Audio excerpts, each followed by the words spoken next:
Chapter 17, Freedom's Boundaries at Home and Abroad, 1890 to 1900, Part 3. The effective nullification of Reconstruction-era laws and amendments and the making of blacks into second-class citizens reflected trends across the nation. America seemed to be fracturing along racial and class lines in the late 19th century. One observer noted that the result was a far-reaching obsession with redrawing the boundary of freedom by identifying and excluding those unworthy of freedom's blessings. Many Americans seem to adopt a more exclusive definition of nationhood and national identity. Immigrants were increasingly seen as a threat to Americans' sense of identity and traditions. This was largely due to a change in the sources of immigration to the United States. Despite prolonged oppression, 3.5 million immigrants came to the United States in the 1890s, looking for industrial work in the Northeast and Midwest. They came not from Ireland, England, Germany, or Scandinavia, as had earlier European immigrants, but from nations in Southern and Eastern Europe, particularly Italy and the Russian and Austro-Hungarian empires. These new immigrants were seen as members of distinct races whose lower level of civilization was held to explain their acceptance of low-paying jobs and their innate criminality. The Immigration Restriction League, founded in Boston in 1894, called for reducing immigration by barring the illiterate from entering the country. This measure was adopted by Congress in 1897 but vetoed by President Cleveland, though most states adopted the secret ballot as a means of disenfranchising immigrants, many of whom did not read English and thus had their ballots cast by party workers. States stopped allowing immigrants to vote before they had become citizens and imposed new residency and literacy requirements. Along with black disenfranchisement in the South, suffrage seemed more and more a privilege, not a right. Although single Chinese men had been welcomed as cheap contract labor in the West, when Chinese families started to migrate in the 1870s, Congress barred women from migrating. In 1883, Congress temporarily excluded all Chinese immigrants from entering the country. This was the first time that race had been used to exclude an entire group of people from entering the U.S., and it was made permanent in 1902. When exclusion occurred, more than 100,000 people of Chinese descent lived in America, mostly on the West Coast, and they suffered intense discrimination and occasional mob violence. States like California discriminated against the Chinese in education and other areas. While the Supreme Court upheld the right of the Chinese to pursue a living and the citizenship of Chinese born in the United States, the court also affirmed the right of Congress to erect racial restrictions on immigration.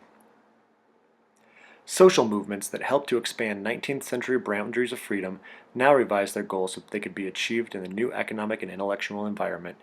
Some black leaders, for example, started to emphasize self-help and individual self-advancement into middle-class America as an alternative to politics. Booker T. Washington symbolized this change in black life. In 1895, Washington delivered a speech at the Atlanta Cotton Exposition urging blacks to accommodate segregation and cease agitation for civil and political rights. He founded the Tuskegee Institute in Alabama, a center for vocational training, which is education for jobs, not broad liberal arts, as he believed obtaining farms and skilled work was more important than full citizenship for blacks. He told a white audience in Atlanta, "In all things that are purely social, we can be as separate as the fingers, yet one is the hand in all things essential to mutual progress." Whites who wanted a docile labor force that would not form unions and work cheaply embraced his vision, while many blacks supported him from a belief that direct assaults on white power were failures and that blacks should build up their own communities.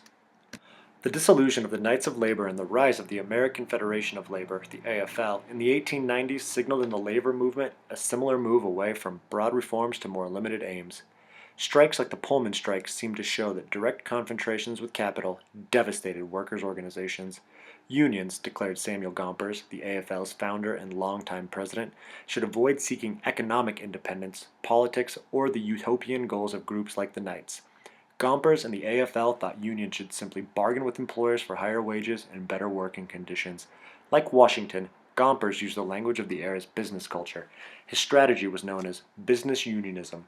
He embraced the idea of freedom of contract and turned into an argument against the interference of judges with workers' rights to organize unions. In the 1890s, union membership recovered from its decline in the late 1880s. But the AFL unions that grew abandoned the Knights' ideal of labor solidarity and restricted its membership to skilled workers, a small minority of workers, which effectively excluded most unskilled workers who were mostly blacks, women, and new European immigrants.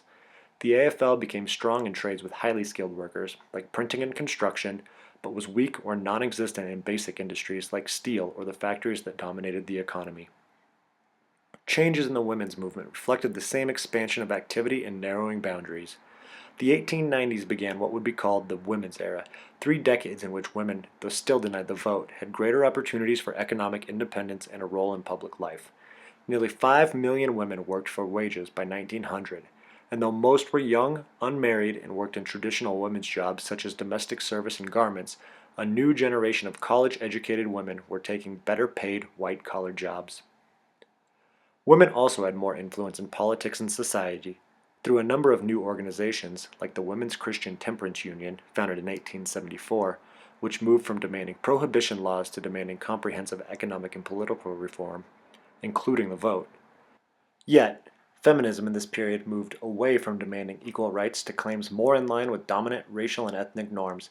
While equal rights feminism was never fully repudiated, the mostly native-born white and middle-class women who dominated the suffrage movement laid claim to the vote as members of a superior race and complained that unworthy non-whites such as immigrants had the vote while white women did not.